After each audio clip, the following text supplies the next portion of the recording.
have our third species of flamingo. We also have a couple of ducklings. We have mallard ducklings in here. These flamingos are the African lesser flamingos, so the smaller species that's native to North Africa.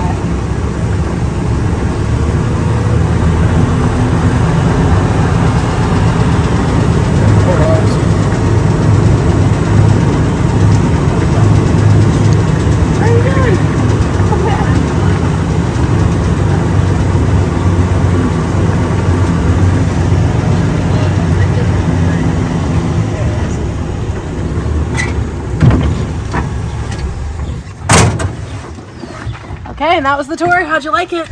All right. So first up here is our warthog family. We've got Dad, Mom, and their 3-year-old daughter. And it looks like Dad over there just took a nice mud bath, walling around in the mud to cool himself down. Oh my gosh, they're so cute. I did. They were a treat. Thank you. Yeah, so you can see Dad all nice and muddy there. So those tusks are big teeth, and that is their main tool for defense. Fighting off other warthogs, fighting off predators like lions, and if you're fighting with your face, it's nice to have something like those warts to shield your important organs like your eyes. You can see Dad with his really big tusks. I'm going to talk about our tent cabins. I know a few people are staying overnight tonight. If you haven't heard of it before, it is such a fun experience.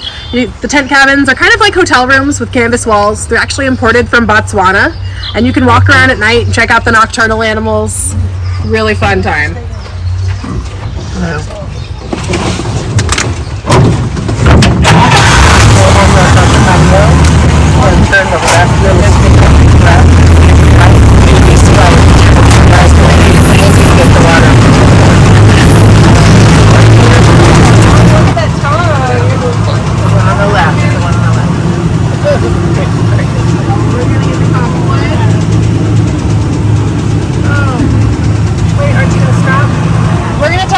Giraffes inside when we can be right next to them.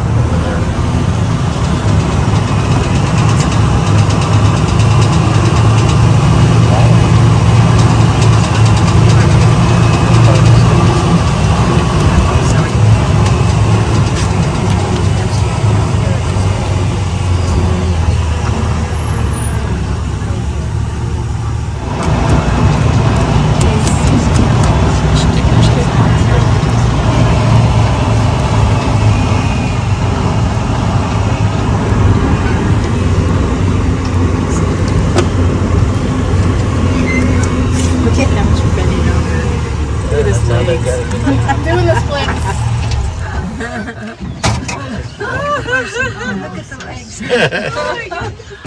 So here are a few of our giraffes. We have 14 giraffes here. 14. Back row, you got good selfie opportunity behind you there. Yeah. There's someone coming in. Is this Mr. That's got to be Devo. I can only tell a few out of them. Once they get to a certain height, they all kind of blend in together. Now, giraffes are the tallest land animals. They can be between 15 to 18 feet tall when fully grown, and a lot of that height is their neck. Now, it's really important to have a big, strong neck when you're a giraffe. One, it helps you reach the food that the other animals can't, up in the trees. But two, it helps you when you're fighting. If you look at the top of their head, they have these ossicones sticking up. When they're first born, they're made of cartilage, so they're flexible, they're bendy. And as they get older, they ossify, they turn into bone and attach to the skull, and that is now their tool for fighting off other giraffes. So when males are fighting for territory and for breeding rights, they'll stand next to each other, they'll swing that head down and around and slam it into their opponent's head, neck, body, and legs. And that blow can have up to 500 pounds of force. It's enough to knock over your opponent, and if you hit him in the right spot, that's enough to kill your opponent. Oh, yeah. So very powerful necks. And look at those tongues.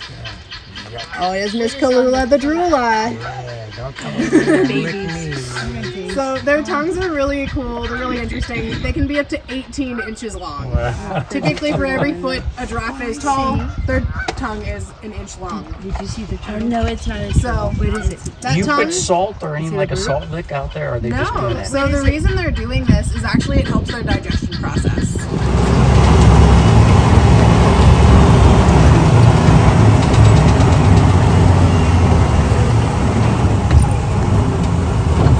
Look at those babies out in the middle.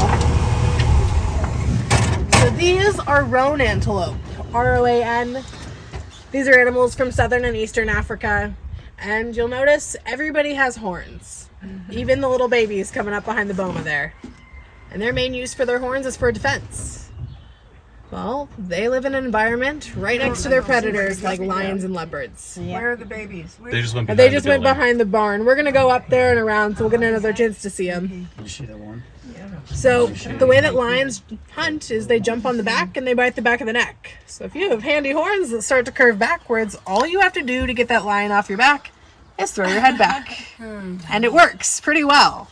So well that they've been given the nickname the lion killers. They don't go around killing lions for fun, but they're really good at defending themselves. And since they need those horns for defense, everybody has them. Oh, I see one baby peeking his head out there. Let's go see if we can find some more gray to a predator like a leopard. And these two are one of our most personable animals. We've got our female on the right, Miss Yam, and Pumbaa on the left. Yam is a sweet little potato. And oftentimes when we drive by, they race us. They're one of my favorites.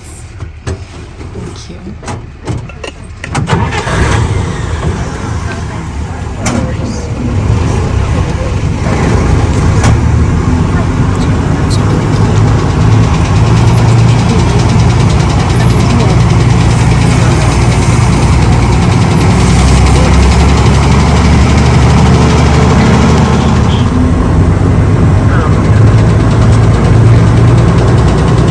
You can see a few different animals here. We also have a few of our ostriches up on the hill.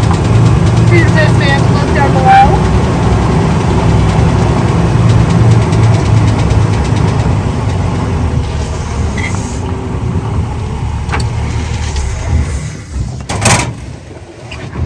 Now, while we will go into this habitat, we'll finish up in there. I like to do my ostrich talk on this side of the fence. We have 3 ostriches, all 3 are female. We have Marilyn Monroe, Shirley Temple, and Lucille Ball. And the reason I like to do it on this side is ostriches, they're fun, they're special. And if you're a female ostrich looking for a mate, you look for big, loud, and warm. These trucks are all that and shiny, so they love the trucks.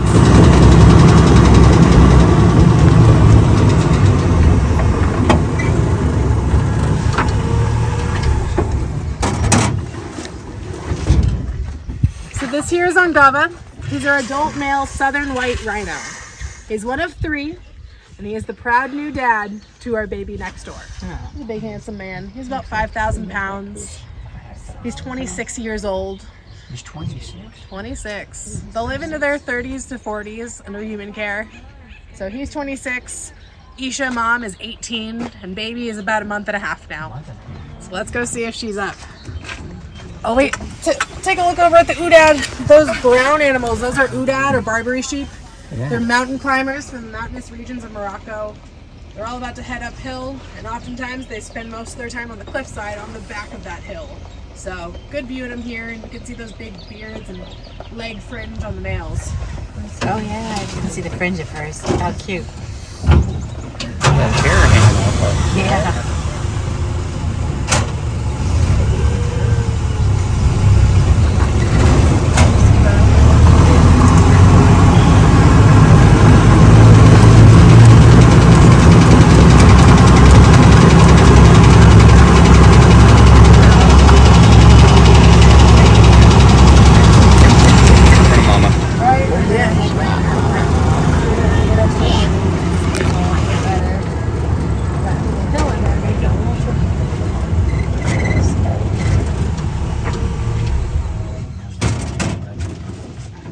Sit here and talk about rhinos for a minute, and then hopefully baby will get up from his nap and come say hi. He's laying down right in front of mom's horn right now. Now I mentioned these are southern white rhinos, but we can all agree that's not a white animal, right? They're gray. So how do they get this name? When you compare white rhinos to other rhinos, big difference is their mouth. White rhinos are grazers, so they eat a lot of grass. Wider mouth means more grass per bite. Most other rhinos are browsers. They eat out of trees just like the giraffes. Excuse you. They have a slimmer mouth with a pointed prehensile top lip. Just like the giraffe's tongue, they can reach up and grab leaves with it and pull it into their mouth. So when the Dutch Afrikaans, who gave these animals their names, saw these animals, they said, oh yeah, that's the wide rhino, the one with the wide mouth. And in their accent, it was pronounced wide, very wide mouth. And this was mistranslated into white. Okay. And if these ones are white, the other ones are black, because that just makes sense. But they're all gray, for the most part. But let's look at those horns. Big horn on her nose there.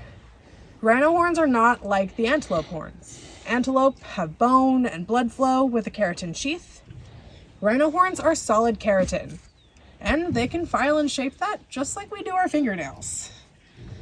We can see Isha's horn here. It's long and starts to face down, whereas Ongava's short and faces up. So they file it. Some people like long nails, some people like short nails. They'll file it on fence posts, rocks, and logs to get the desired shape.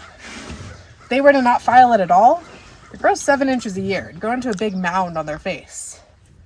But this is their main defense tool, so they usually like it sharp. And this horn is also the reason that they've been poached for thousands of years. Rhinos have had a tough life when you look at it historically. Some cultures believe that these rhino horns have medicinal properties, and this is a belief system that's been around for a very, very long time. And imagine you're somebody with this belief system. You have a family member who's really sick, or not getting any better, and you've tried everything you can possibly try. And for generations, thousands of years, it's been said that that horn can cure their illness. It's hard not to think about it, and it created a very large black market. But when scientists break down the horn material, all they see is keratin. Solid keratin. It might make our hair and our nails grow a little bit more, but there's nothing in it that would cure anyone from an illness. So the biggest thing we can do to help the rhinos is to learn about them. Thank you for being here listening to me talk today. We now know that rhino horns can't cure anyone from a sickness. But how do we help the rhinos in the wild? Well, there's certain groups. Wild Aid is one of my favorites that has made it their mission to protect these animals. All rhino species are now protected. It's legal to take any part of hunting, poaching, buying, selling, or trading any rhino products.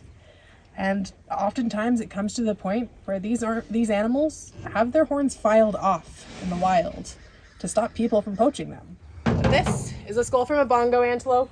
Passed away from old age and donated his skull to us. And these are horns. Bony structure which goes all the way to the tip. It's got all these little channels for blood flow to go up and cool down in. It's got a keratin sheath that keeps it all protected. Not super thick. Thick enough to do the job though. Tissues and blood flow that travels inside. Oh, wow. Kind of gnarly. It's not everyone's cup of tea. I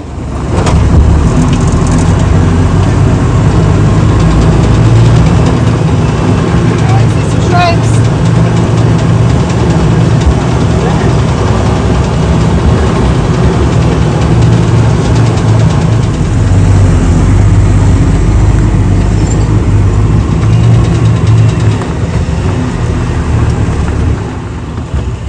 Just remember to keep your hands inside the vehicle.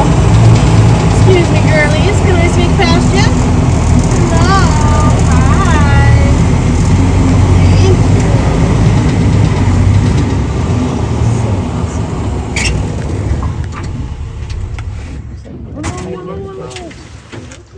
So here we have just a taste of our zebra herd. We have more and we'll go look for them in just a bit. But first, let's talk about zebras. So they're part of the equine family. They're related to horses and donkeys, and usually after I say that, someone goes, so I could ride a zebra. I would not try. We've been riding horses and donkeys for thousands of years, breeding the ones that comply the best, can tolerate our weight, and are easily trained. It's not the case with zebras. The horses and donkeys we have today are bred for that, for us.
Look at that little guy.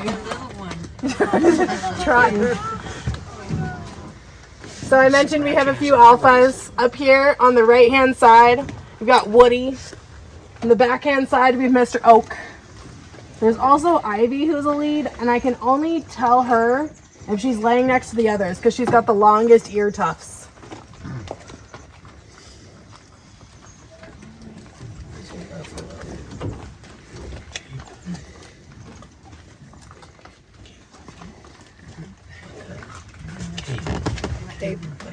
Keep going, you're okay. Good job, honey. You too, little guy. Your little party hats. So Cape Buffalo are really cool. If we look at their horns, as they get older, they'll connect in the middle. It's called a boss when they do that. Wait, let's look at what Woody's doing. See this furl of the lip? Yeah. So here, let me.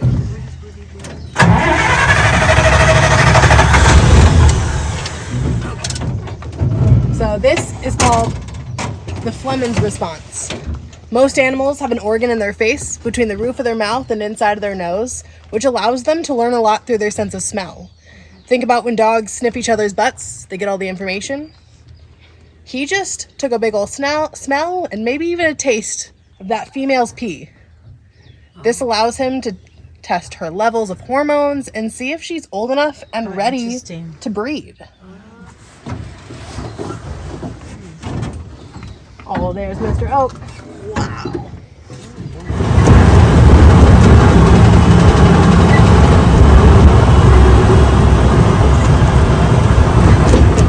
Follow the mark. A lot of animals will have that. Think of black-tailed deer. These three are the females of our water buck herd. We do have a male. This one right there.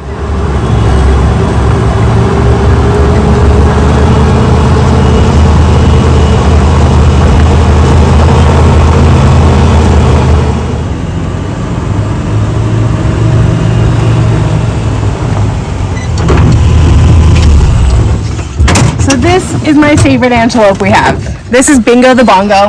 He's our only full bongo. We saw Molasses in the beginning, whose dad was a bongo. Not Bingo, though. Now, bongos can be found in two different regions. They can be found in the Congo, in Western Africa in the jungle. Hence, that red coat helps them blend into their lush green surroundings. Or they can be found up in the mountains. And while Bingo here is a mountain bongo, Bingo bongo... Oh, look at the babies running down the hill. Sorry.